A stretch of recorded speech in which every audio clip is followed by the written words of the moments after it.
श्रद्धा, अब जल्द से जल्द यहाँ आने का प्रोग्राम बनाओ। हर्ष की भी छुट्टियां लग गई होंगी। अब तो माँ भी हमारे साथ है। कितना समय हो गया हम भाई बहन को साथ समय बिताए। अमित ने फोन पर अपनी छोटी बहन श्रद्धा से कहा। हाँ भैया, जल्द से जल्द आने की कोशिश करती हूँ, श्रद्धा बोली। अमित और उसकी पत्नी टीना 8 साल की बेटी रूही सहित बेंगलुरु में रहते हैं। अमित के माँ पापा गांव में रहते थे। अभी 6 महीने पहले ही अमित के पिता का स्वर्गवास हो गया था, तो अमित अपनी माँ सरोज जी को बेंगलुरु ले आया। ये बात अमित की पत्नी टीना को बिल्कुल भी रास नहीं आई। वह चाहती थी कि माँ को गांव में ही रहने दिया जाए, क्योंकि माँ के आने से मेहमानों का आना जाना लगा रहेगा और उसका काम बढ़ जाएगा। लेकिन अमित ने उसकी एक न सुनी। माँ है वह मेरी, ऐसे कैसे अकेले गांव में रहने दूं? अमित कहता। यहां श्रद्धा बड़ी उमंग से मायके जाने की तैयारी में लग जाती है। बाजार जाकर भतीजी के लिए गिफ्ट, भैया के लिए शर्ट, भाभी के लिए पर्स, कुछ मिठाइयां और माँ के लिए एक सुंदर सी साड़ी ले आई। अब तो वो बस इसी इंतजार में थी कि जट भाई के घर पहुंच जाए। टीना, आज ऑफिस में मेरा बहुत जरूरी प्रेजेंटेशन है, इसलिए तुम ड्राइवर के साथ श्रद्धा को लेने स्टेशन चली जाना, अमित बोला। ये बात जब श्रद्धा को पता चली तो उसने कहा, इतना परेशान होने की कोई बात नहीं भैया, मैं टैक्सी से आ जाऊंगी। घर पहुंचते ही माँ ने प्यार से श्रद्धा को गले लगाया और नाती हर्ष को लाड लड़ाया। माँ, भाभी दिखाई नहीं दे रही, श्रद्धा बोली। योगा कर रही होगी तो आराम से बैठ, मैं तेरे लिए चाय बनाती हूं, माँ ने कहा। तभी उसकी भाभी टीना अपने कमरे से बाहर आती है। कैसी हो भाभी? श्रद्धा ने पूछा। ठीक हूं, हल्का सा मुस्कुराकर टीना बोली। भाभी, ये लीजिए खोए की जलेबियां, कचौरियां और ये आपके लिए पर्स। अरे, ये इतनी हैवी मिठाई और इतनी ऑयली कचौरी कौन खाता है? बेकार में पैसे खर्च कर दिए, टीना मुंह बनाती हुई बोली। पर्स को एक नजर ठीक से देखा भी नहीं और किचन की तरफ चली गई। श्रद्धा थोड़ी उदास हो गई। दोपहर में भी टीना किटी पार्टी का बहाना करके घर से चली गई। शाम को जब अमित घर आता है तो प्यार से बहन और भांजे से मिलता है। अरे श्रद्धा, तुम खोए की जलेबी और कचौरियां लाई हो ना? अमित ने आत्मीयता से पूछा। हाँ भैया, लाई हूं ना, श्रद्धा का चेहरा खिल उठा। श्रद्धा ने भाई के लिए लाई शर्ट भी दे दी। अरे वाह, बहुत अच्छी चॉइस है तेरी, अमित बोला।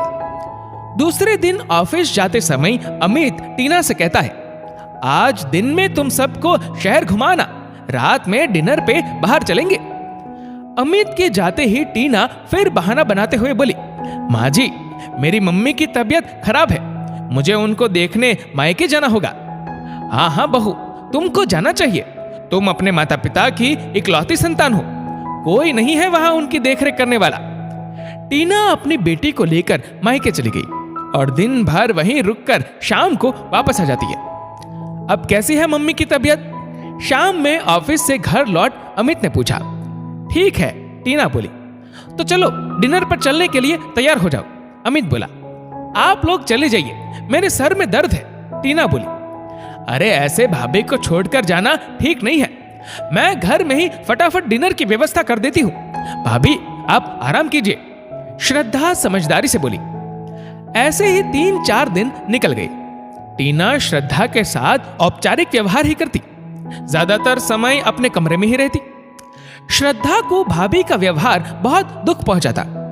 वह तो इस घर की बेटी है, फिर क्यों उसके साथ किसी अनचाहे मेहमान की तरह व्यवहार किया जा रहा है?